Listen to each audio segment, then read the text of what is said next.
322 million British pounds. And in return, he contributed 7 appearances, 3 assists, and 1 goal. Now, I did some digging because I couldn't believe these statistics. I thought, no way, Al-Hilal must have had some kind of insurance, and how does that work exactly with the money? Surely some of it was held back. But honestly, all I could find out there, and someone feel free to get in contact and correct me, all I could find, I'm going to say it again because it's just, it must be the most insane use of money in football history. Al-Hilal bought Neymar, and he cost the club 322 million British pounds for 7 games, 3 assists, and 1 goal. By the way, that's not necessarily Neymar's fault. The guy was injured. What can you do? But as an absolute catastrophic disappointment in terms of financial outlay to footballing ability back in, that has got to be pretty close to the summit. I thought that was absolutely insane. And actually, Ollie, when you look at the transfer fees that Neymar has elicited over the years, I mean, he remains for 200 million Paris Saint-Germain spent on Neymar. It remains the highest transfer record ever. And you know what? In the current climate, I'm not sure that 200 million gets touched anytime soon. When I say 322 million Al-Hilal, I'm factoring in the wages and everything like this because the upfront cost wasn't there. So the 200 million that Paris Saint-Germain spent to get Neymar from Barcelona to Paris is a transfer record that I don't think will get touched anytime soon, man. I don't know if European clubs have that money anymore. Alexander I don't know Isak, if... makes that big move in the summer. Well, Alexander Isak, of course, 201 million to somewhere.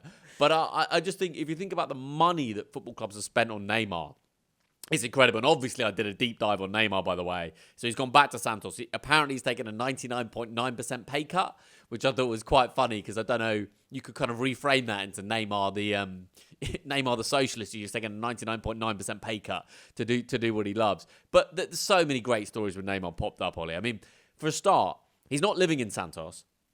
He's living in Rio, where he's got a penthouse, and he's taken a helicopter to training.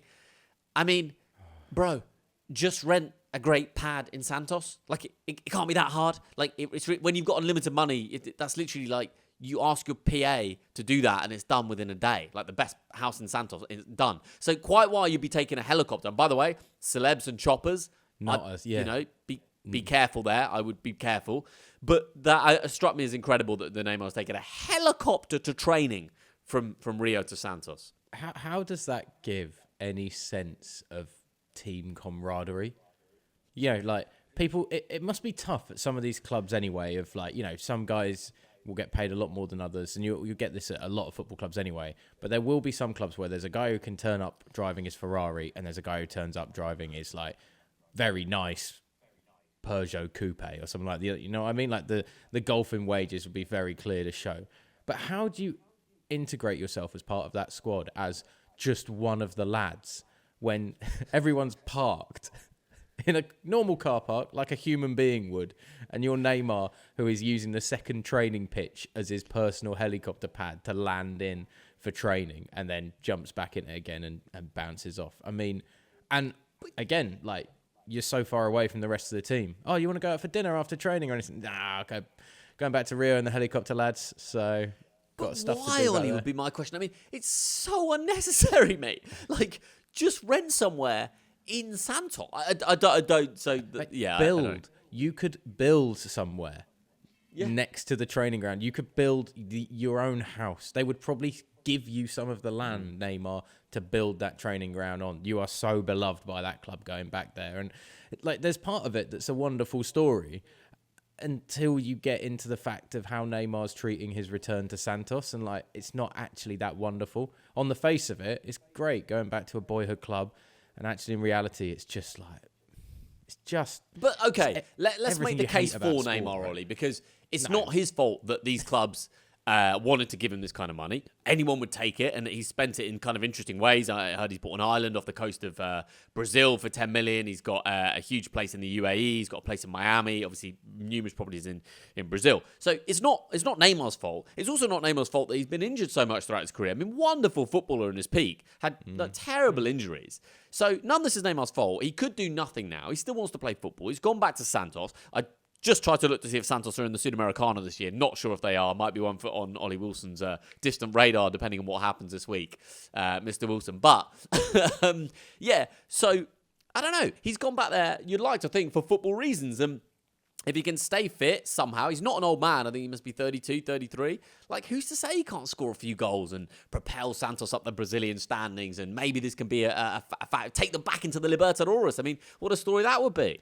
Yeah, but it's like saying there's the guy that gives, 50% of his money to charity, and then there's the guy that gives twice as much as that, but it's 0.5% of his earnings, and then he goes and spends the rest on dumping oil into a seal pond or whatever. You know what I mean? Like, there's ways in which you go about the humanitarian story of things, and unfortunately for Neymar, that any charm of the way that he's going about on his return to Santos is taken off by the fact that he's getting a helicopter in and out of Rio every other day to go to training. And I don't begrudge anybody making the money, but you can do things with it that don't make you look so kind of egregiously above everybody else, which, again, it's not your fault that you've got that bank account. And maybe if I had that money, I would think about doing the same thing. But I think in general... No, you'll be golf courses, Ollie.